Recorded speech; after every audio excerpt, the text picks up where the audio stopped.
একটা মীমাংসা ইস্যুতে যদি ফিরে আনতে হয় আমাদের লাশের উপর, আমাদের রক্তের উপর ফিরে আনতে হবে। এই মুহূর্তে ক্যাম্পাসে যদি অস্থিতিশীল একটা পরিবেশের তৈরি হয় তাহলে কিন্তু তা আমাদের রাষ্ট্রতে একটা বড় প্রভাব ফেলতে পারে। 24-এর পরে বাংলাদেশে কোটা নামক কোনো ওয়ার্ডই থাকবে না, সেখানে কেন প্রশাসন আবার এটা ফিরিয়ে আনবে? পোষ্য কোটার যে ইস্যুটা ছিল সেটা কিন্তু একটা মীমাংসিত ইস্যু, এবং কিছুদিন আগেও কিন্তু আমাদের এই পোষ্য কোটার আন্দোলনে শিক্ষক কর্মকর্তা কর্মচারীরা আন্দোলন করছিল, এবং তখন আমরা জানতে পেরেছিলাম কোনো এক আশ্বাসে তারা এটা থেকে সরে এসেছে। কিন্তু এই রাকসুর 25 তারিখে আর ঠিক তার আগ মুহূর্তে পোষ্য কোটা এই মুহূর্তে যদি পাশ হয় সেটা অবশ্যই আমাদের শিক্ষক এবং শিক্ষার্থীদের মধ্যে সৌহার্দ্যপূর্ণ যে সম্পর্ক সেটাকে নষ্ট করার একটা ষড়যন্ত্র কিনা সেটাও কিন্তু আমাদের কাছে একটা দায়।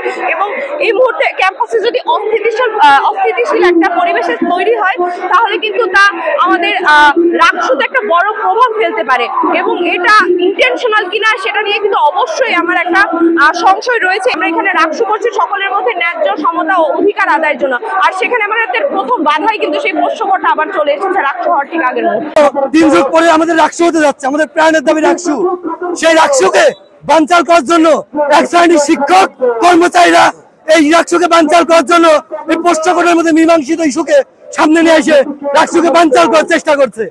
কিন্তু তারা হয়তো জানে না এই বিপ্লবী শিক্ষার্থী সমাজ এই পোষ্য কোটার মতো মীমাংসিত ইস্যুকে ধূলিসাৎ করে দেবে, তা যদি আবার সামনে নিয়ে আসার চেষ্টা করে। একটা কৃষকের ছেলে সে যদি নারায়ণগঞ্জ থেকে এসে রাজশাহীতে পড়তে পারে, এখানে যে বিশ্ববিদ্যালয়ে চাকরি করে সে কেন নারায়ণগঞ্জ বা ঢাকা বিশ্ববিদ্যালয় বা চট্টগ্রাম বিশ্ববিদ্যালয় বা অন্য কোনো জায়গায় পড়তে পারবে না? তাহলে তারা কেন পোষ্য কোটার আশ্রয় নিবে এখানে ভর্তি হওয়ার জন্য?